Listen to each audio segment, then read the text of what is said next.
Ang bait talaga ni Lord. Ibinigay niya na naman ang isa sa desire ng puso naming pamilya na makapagbakasyon at magkasama-sama. Ito ay ang makarating sa isa sa magandang lugar dito sa Pilipinas. Ito ay ang isla ng Camiguin. Kasama ko ang aking buong pamilya at eto nga ang aking ina. Tingnan nyo naman, kumakaakbay siya. Sobrang saya talaga niya guys. Kasi muli ay makakapagbakasyon na naman siya. Ay, ayan pa ang sister-in-law ko. Sobrang happy din niya.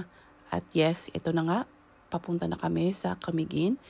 Pasakay na kami ng barko niyan guys. Ayan, nakikita nyo ba yan? Lahat yan, pamilya ko yan guys. Ang aming maliit at masayahing pamilya. Ayan, ang aking kapatid, ang aking mga pamangkin. At ito na. Ayan, isa ko pang kapatid.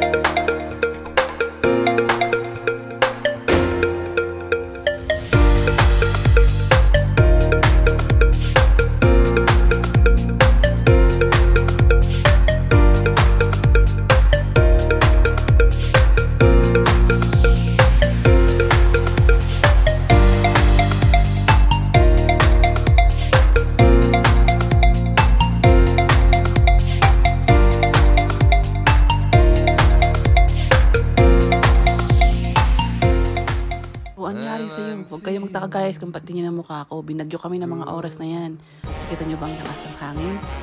Ayan, sobrang lakas ng hangin guys. Nakakatakot talaga. Pero syempre, success! Nakauwi kami ng matiwasay. Kahit nabasa kami, nervous kami. Kaba namin, sobra-sobra. Pero the Lord is always good to us.